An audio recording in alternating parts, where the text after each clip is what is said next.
So just for a second, I'm going to pin our speaker so that you can see him while I introduce him.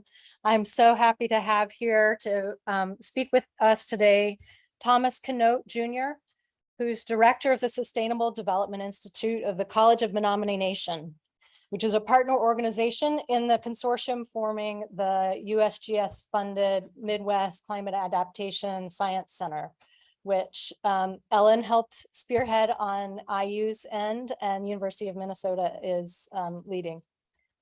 Tom is a member of the Menominee Indian Tribe of Wisconsin and a descendant of the Lac-Ouray Band of Lake Superior Chippewa. He holds a BA in Environmental Policy from the University of Wisconsin-Oshkosh and an MS in Forest Ecology from the University of Minnesota. Tom's research is based in exploring the impacts of climate change on the phenology of forest understory plants on the Menominee Indian Reservation. His research interests include tribal natural resources, tribal forestry, indigenous ways of knowing, indigenous phenology, climate change adaptation and mitigation, and tribal capacity building. Please join me in welcoming Tom as today's keynote speaker.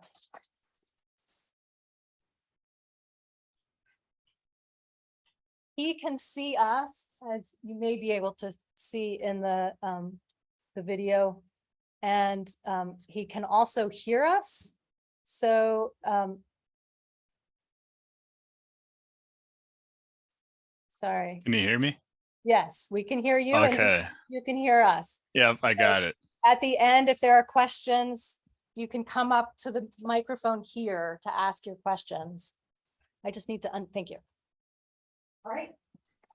Take it away, Tom. Okay. Well, thank you for that nice introduction. Poso Nachamat Namanewuk, Mishik Mawaniawiak, Owasin Wiswin, Omat Namane, Mishik Anishinaabe Natawam, Natota Makana, Kasituan Skiwakian, Nakata Manowich Kikitim, Nahau. Hello, everybody. My name is Tom Kenote Jr. I'm from the Menominee Nation, and I'm also Lakota Anishinaabe. My father's clan is the Turtle Clan, and my mom's clan is the Blue Heron Clan. I'm coming to you from Keshena, Wisconsin, in the northeastern part of Wisconsin, which is, here's the mitten of Wisconsin, I hope it's the right way. So here's Green Bay, right? Menominee's right here. Just, giving you the geographic context. So I am the director of the Sustainable Development Institute here at the College of Menominee Nation, which is located on the Menominee Indian Reservation. I am so excited to be sharing with you all today as your keynote for the Environmental Resilient Institute Research Symposium. It is truly an honor to be able to share a little bit of our work at the Institute and give you a small glimpse of sustainability within a tribal context. But before I get into that, I'd like to set the stage of the institution and the Midwest CAS Consortium. The College of Menominee Nation is a tribal college, which means it's a 1994 land grant institution. The College of Menominee Nation, along with the Sustainable Development Institute, were both chartered by the Menominee people in 1993. The College of Menominee Nation Sustainable Development Institute are consortium members of the Midwest Climate Adaptation Center, also known as the Midwest CASC. The Midwest CASC is made up of 9 partner institutions and consists of 8 states throughout the Midwest. The host institution is the University of Minnesota, and the Midwest CASC director is Dr. Jessica Hellman. And your very own Dr. Ketterson is also a PI on the Midwest CASC effort. The Midwest CASC supports management and protection of land, water, and natural resources with actionable climate science, innovation, and decision support tools. It pays special attention to tribal concerns and builds off the unique and robust experience of Midwest tribes with adaptation science and practice. So, quick introduction. And now we can get into my actual presentation, what I'm going to talk about today. So the title of my presentation is Indigenous Sustainability, the Menominee Theoretical Model of Sustainability. Hopefully folks can see my slides, right? Thumbs up? Yeah. Okay, thank you. So quick overview. I'm going to give you some context you need in order to understand the model. Then we'll do a quick description of the model. and then I'll talk about some of the uses and how to implement the model. And then I'll close by offering some resources. So let's begin. So the story of the theoretical model of sustainability, the acronym is the MTMS, begins here on the land of the Menominee. Not so long ago, we inhabited the entire sprawling 10 million acres along the west coast of Lake Michigan. These lands encompassed northeastern Wisconsin and the upper peninsula of Michigan. The Menominee people are unique in that, unlike other tribes, we don't have a migration story.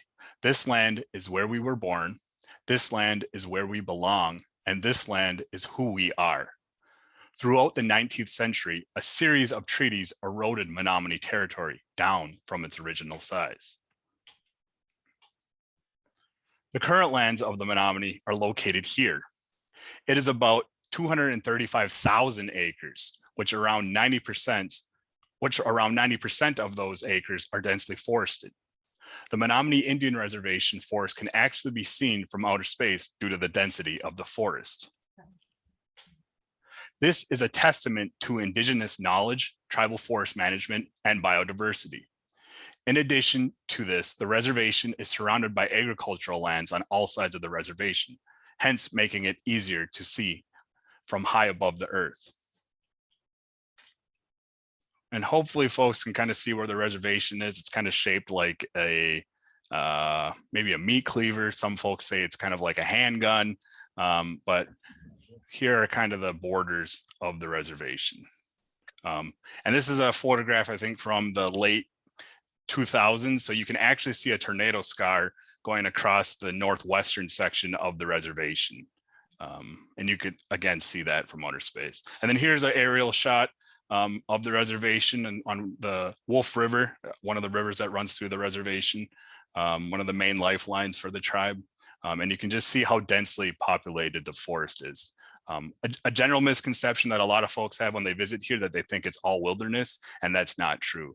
We actually have 4 separate communities, or I guess we have 4 communities within the reservation that live and thrive in the forest and have since the beginning. So Menominees have existed in this space since their beginning. They have a deep relationship and connection to the land. Menominees utilize forestry as a means of survival during the reservation era through the mid-20th century. Chief Oshkosh, a Menominee leader, has been credited with the original sustainable forestry concept. Quote, start with the rising sun and work toward the setting sun, but take only the mature trees, the sick trees, and the trees that have fallen. When you reach the end of the reservation, turn and cut from the setting sun to the rising sun, and trees will last forever. So this concept has guided Menominee forestry for 200 years and is evidenced by the volume of timber harvested on the reservation in 1871 to 1890.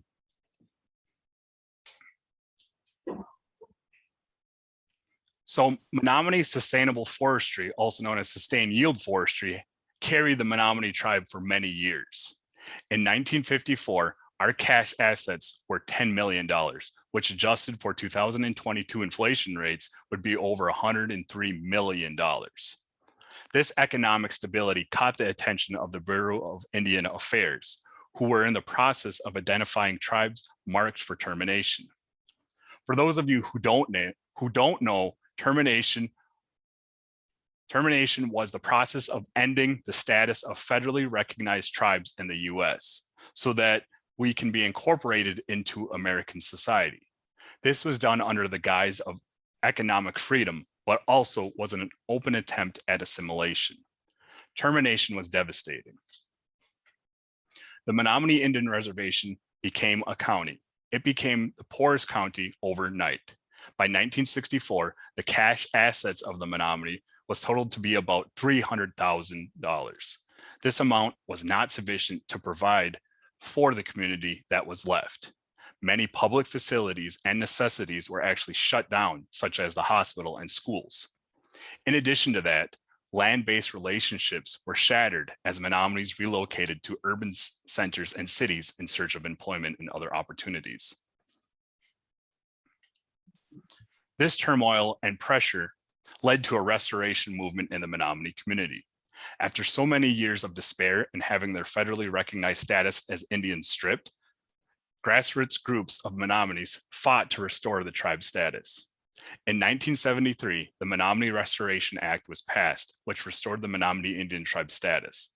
The tribe then needed to act to restore the community and achieve this through a variety of means, including the 1988 Indian Gaming Act, through sustained yield forestry, and in 1993, the College of Menominee Nation and the Sustainable Development Institute were both chartered.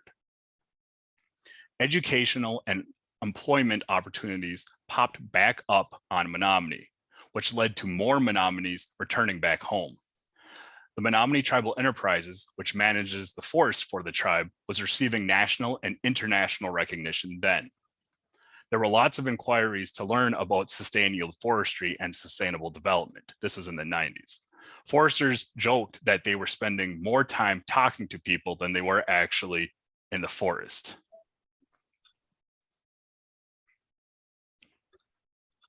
So now getting into the description of the model. The College of the Menominee Nation and the Sustainable Development Institute leadership, along with leaders from the Menominee Tribal Enterprises and the Menominee Indian Tribe of Wisconsin legislature, collaborated to create ways to communicate Indigenous sustainability to the rest of the world, and to give consideration to real-world problems faced by them today and into the future. The Menominee theoretical model of sustainability was brought into being. This model is intended to make lessons of the Menominee forest teachable. This is a community-focused model rooted in Indigenous decision-making processes for consensus.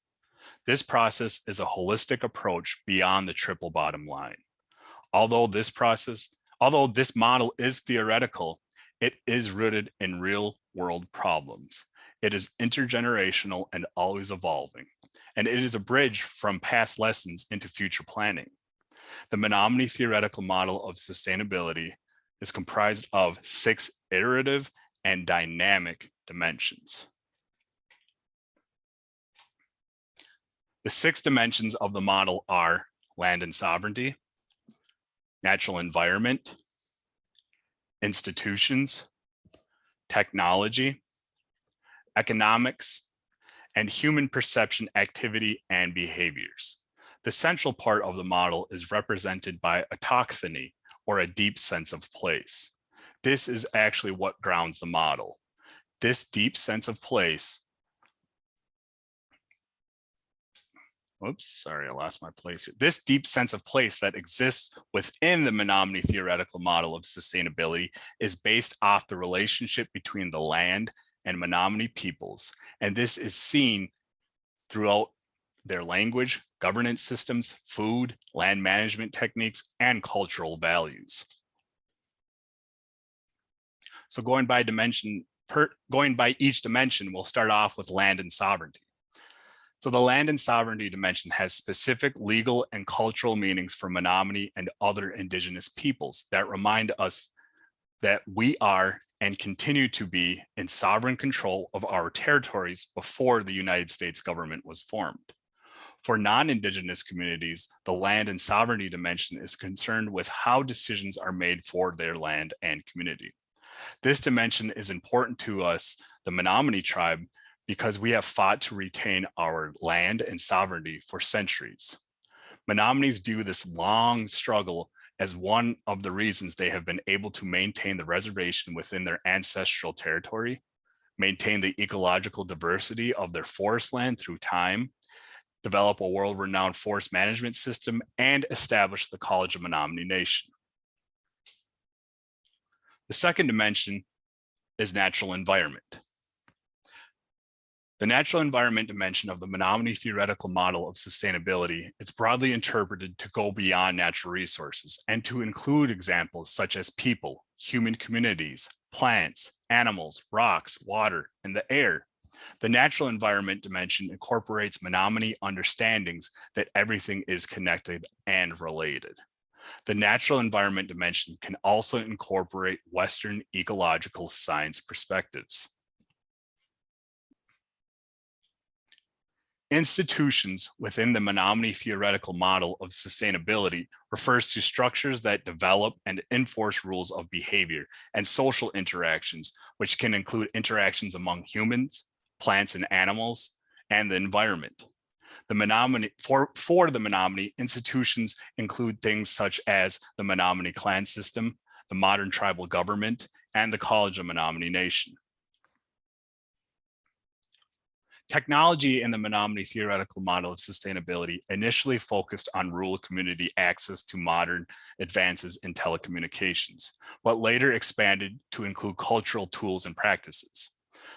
The technology dimension includes Menominee technology for building birch bark canoes, processing Menominee or wild rice, producing Menominee lacrosse sticks, producing high quality saw timber in a modern sawmill, or using LiDAR or GIS to implement sustainable forest management techniques. Today, technology can be understood as how humans do things or how humans get things done. Economics is an important dimension found in many models of sustainability. For the Menominee theoretical model of sustainability, economics incorporates multiple scales ranging from the individual household to the tribe, to the bioregion, to the nation, to the globe. Economics for the Menominee includes the coexistence of individuals engaged in subsistence harvesting and commercial timber harvesting for sale onto the global market. The final dimension of the model is human perception, activity, and behavior. This dimension includes different scales ranging from individual perceptions, activities, and behaviors to community understandings, values, and collective pursuits. This dimension incorporates everything from Menominee cultural beliefs and practices to the creation of forest management plans that limit timber harvesting to sustainable levels. So the model is inherently an indigenous concept, right? This is evidenced by the relationship of the land of the Menominee peoples and their deep sense of place, or the autochthony concept. Relationships are dynamic and in perpetual evolution. Special focus is given to the tensions between the dimensions. The pressure and turmoil created via tension allows for creative processes and solutions to emerge. So a few uses or practical applications for the Menominee theoretical model of sustainability include committee formation and selection. It serves as a planning tool and to utilize the model to better understand or explore sustainability related issues or topics. And to really use the model to delve into a topic from multiple perspectives, AKA dimensions. So I know that was kind of very theoretical and, kind of dense. So just to give you the practical application, a kind of an older example, but an example that'll work for our uses is this one.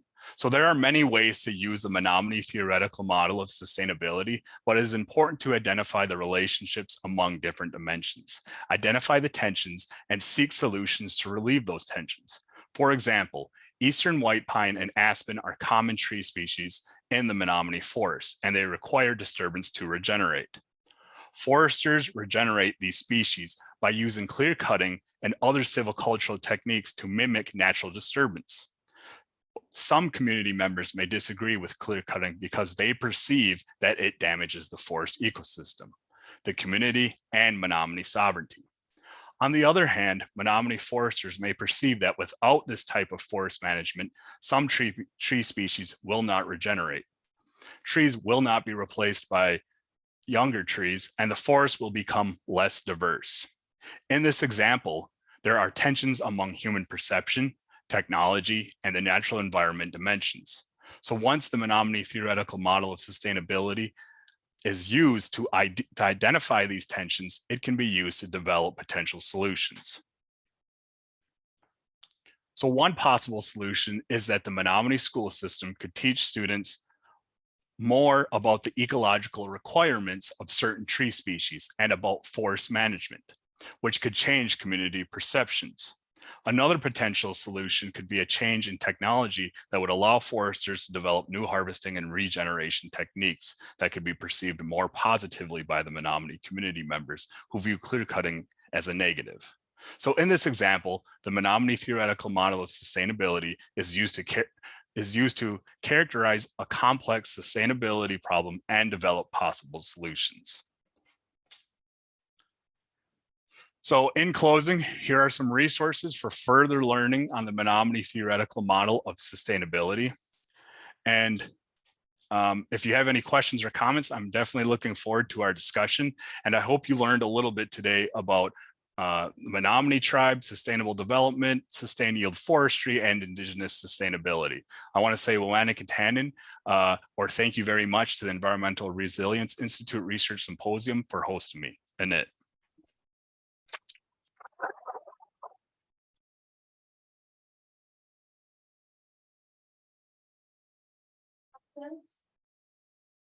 The microphone for him to hear at the very front. Just looking for something.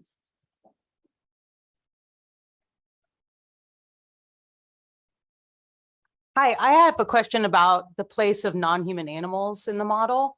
I saw you had them included under environment, but I was wondering about practical outcomes of the model in terms of non-human animals and the nation's relationship to non-human animals. And so I was particularly interested in sovereignty as well and how that relates in terms of food sovereignty and the possible dependence of the nation on industrialized animal agriculture. And if there's been any practical outcomes of the model in those kinds of terms. Yeah, no, great question. Absolutely. I mean, we have a lot of work in relation to our non-human relatives, especially in our climate change work. We've done a lot of work with GLFWC, which is the Great Lakes Indian Fish and Wildlife Commission based out of Odana, Bad River, Wisconsin. And that's basically the ceded territory bands of Lake Superior, Chippewa. We've done a lot of work in developing the tribal adaptation menu, which gives, it kind of takes that Anishinaabe and Menominee understanding of the world and implements it into climate change. And so looking at, you know, tribal adaptation solutions through tribal communities versus, you know, Western perspectives telling tribes, hey, you should utilize this, right? So we've done some work with that. We've actually collaborated with them and we've developed the TAM, that's the acronym for it, but it's called the Tribal Adaptation Menu. So that's definitely a resource you can check out, and it has the perspectives of Menominee and the Anishinaabe and our relationship with non-human relatives, but that's a very good question. And then the second part of your question, I believe, was in relation to food sovereignty. And we're doing a lot of food sovereignty work here at the Institute. We actually just started in collaboration with the college. We just started a sustainable agriculture program, a bachelor's program for students to get their bachelor's in sustainable agriculture so they're able to learn from lessons of the past of Menominee agriculture. So there's all sorts of research. Dr. Frank Kuka is actually the faculty member who's leading that in collaboration with Menominee knowledge holders and some of the work that an archaeologist, Dr. Dave Overstreet, did with Menominee, where they actually found ancient garden beds in the forest. And so they're utilizing that to really inform some of they utilize it to inform some of the program outcomes of the sustainable agriculture work and programs. So, and then of course we have different programming and extension things going on, you know, all the time too. It's actually of course, as I'm sure you folks are busy, you know, it's getting to the beginning of the field season. So all sorts of busyness, prepping the gardening and getting stuff, getting it ready to go into the ground. So.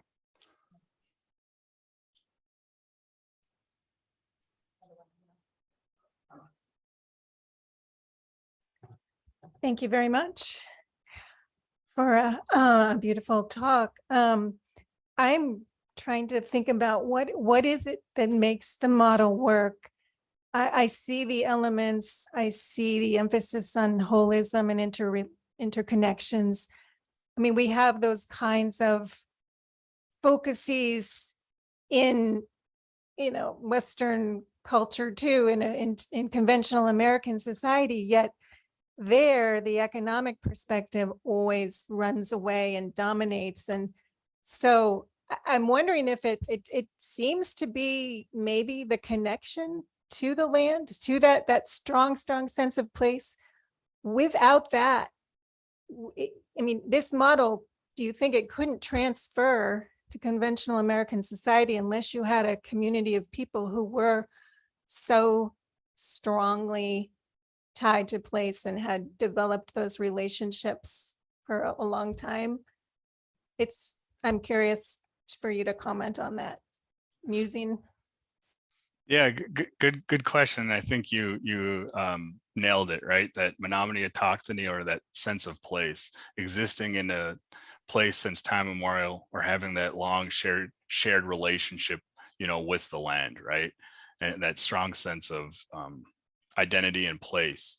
I think that's what really ties and bonds everything together. And I guess you nailed it, right? Going back to that Western perspective of things, where the values and the priorities are different versus, when you look at an indigenous approaches to sustainability, it starts with the land, right? It starts with that relationship. The relationship piece between these dimensions is what makes everything go. Versus, the priorities or the values are a little bit different, a lot of it different in the Western perspective of things. So the relationship piece and the land piece is the piece that makes this model operate.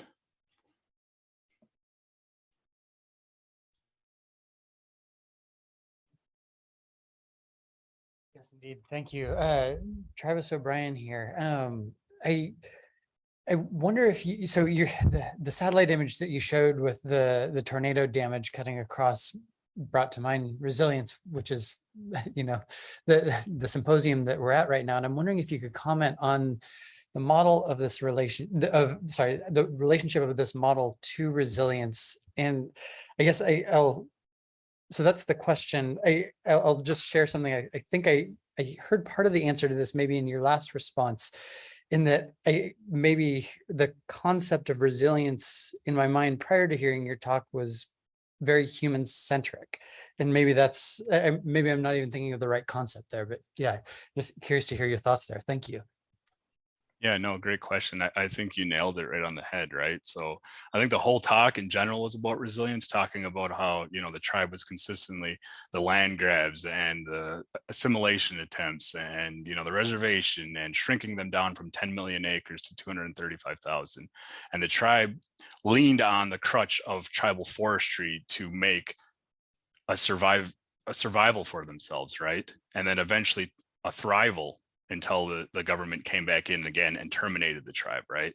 And so now today, through certain mechanisms and tools, whether it was sustainable yield forestry, Indian gaming, Menominee language preservation, Menominee culture, whatever resilience mechanism is being utilized, we're at where we're at today. And now, again, in the face of climate change, leaning on things such as indigenous knowledge through the tribal adaptation menu to continue to innovate and iterate and look at solutions to deal with the climate change impacts, on the reservation or on the borders of the reservation. Knock on wood, EAB hasn't necessarily touched the reservation yet, but that's definitely going to kind of wreck a lot of Menominee cultural ways of understanding and being and practices, such as I mentioned lacrosse sticks, black ash basket making, various cultural practices and tools that ash is utilized for, and it's an important species to the Menominee. I think another example would be one of our chief clans is the moose, and in northeastern Wisconsin, you'll see a moose maybe once every 5 years, and it tends to be a young moose who's looking for a mate and has come down from Minnesota. So those questions I'm always wrestling, and we're always wrestling with as a community. What does resilience look like? How are we gonna address this issue? But it's definitely something that I think tribes have a good track record on being innovative and being resilient and figuring out, looking for that creative solution. But yeah, I hopefully I answered your question. Yes, thank you. Any more questions? All right. Thank you so much for your. Sorry, was really quick, and maybe this is a good transition to the next section, but thanks, Tom, for your talk. I'm curious about how the model of sustainability might be incorporated into your vision for the cask. Can we talk a little bit about that? Sure, yeah. I think, I mean, continuing to collaborate with, other tribal institutions. I think what SDI does, what the Sustainable Development Institute does, is we're a good connecting piece. So we're good at connecting, resources with tribal folks, with non-tribal folks, and spreading around, that climate science aspect. And that's really kind of one of our key roles, in addition to the tribal research experience for undergraduates program that we're hosting. I think that's a way to develop more tribal climate change professionals, or at least give students experience with climate change professionals, to expose them to, this very real, large, massive problem in space that is climate change, tribal climate change. So I think right now there's so many impacts and problems to be working on, but we don't necessarily have the capacity. So I think continuing to collaborate and develop relationships and connect those pieces and share resources with different tribal and non-tribal groups too, while also utilizing the model for non-tribal groups, right? Giving them that relationship, giving non-tribal groups the experience, the University of Indiana, the University of Minnesota, experience in working with sovereign nations, working with tribes too, because it's not just one way, it's a two-way street. So.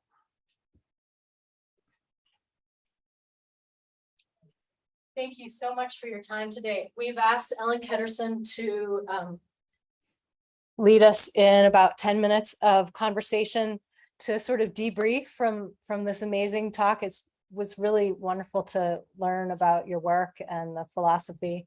And I think we have a lot of work to do to sort of figure out how to incorporate those new learnings into our practices here and think about ways that we could collaborate. So Ellen's going to work on that with us for a few minutes. You're welcome to stay if you'd like to listen and participate. But I know your time is valuable, and we did say 3:30. For sure. No, I definitely appreciate the opportunity. I would also just like to say we recently have landed some money to do another iteration of our model. So we're going to go back to the community. We're going to go back to our stakeholder groups and ask them what is missing. Because technically this model is called the Sustainable Development Institute model, and sustainable development is very much 1995. So hence why it's the Menominee theoretical model of sustainability, which kind of updates it, right? But with this new funding, we're hoping to go back to the community and ask them what else is missing, what has changed. Maybe you don't want this dimension added. Maybe there's a new dimension to be added. So just letting you folks know that you guys kind of got the teaser that we're starting to do that work, and the new iteration is supposed to show up here sooner than later within the next 3 years or so. So, but again, I appreciate the invite and thank you so much. Thank you.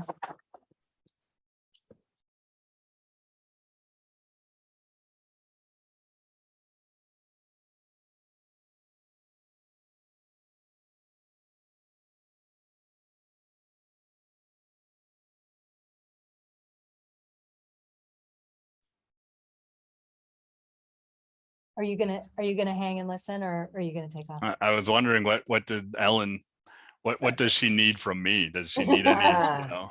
Well, Or one, to listen to how much we appreciated your talk and the insights that you provided. It's kind of novel to us down here. I maybe can only speak for myself, but I think I might be speaking for more than a few.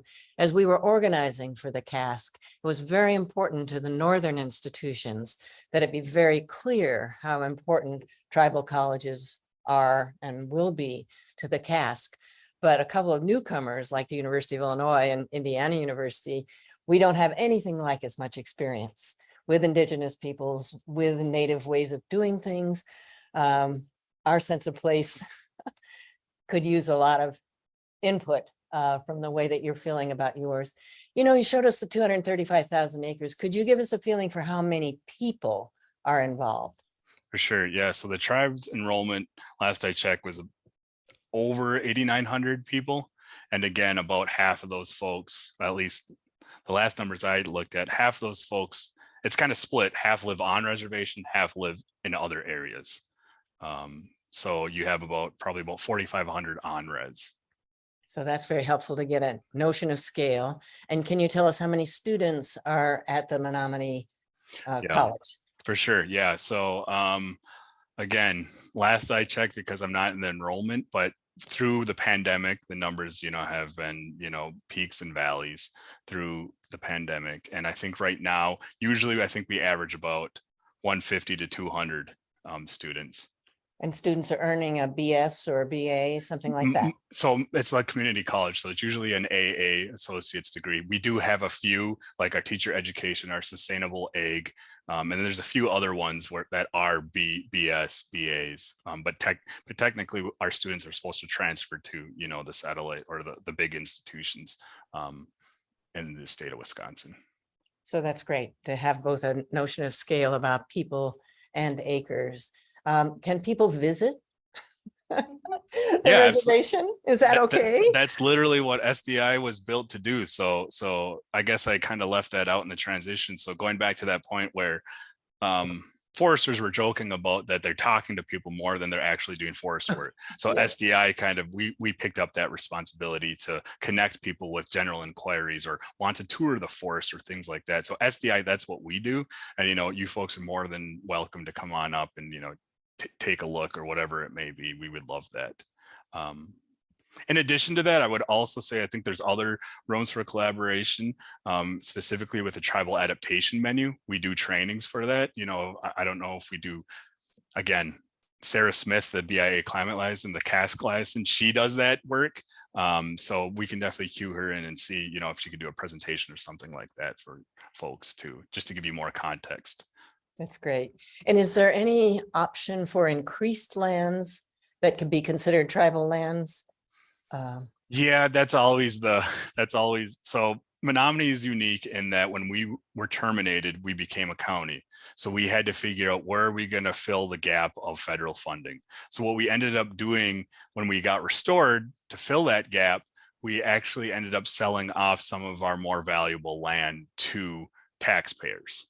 So right now around our, very beautiful lakes, we have a lot of tax-paying folks that live on those lakes. So folks from Illinois, folks from, more wealthier parts that are able to have summer homes. So as those start to go up for, sale, the tribe is buying their land back piece by piece, which is ironic. But in addition to off reservation, I think there's always the state of Wisconsin has 11 tribes in the state. And so they're always competing for, buying land and opportunities to buy land. But that's definitely something that the tribe continues to look at. That's great.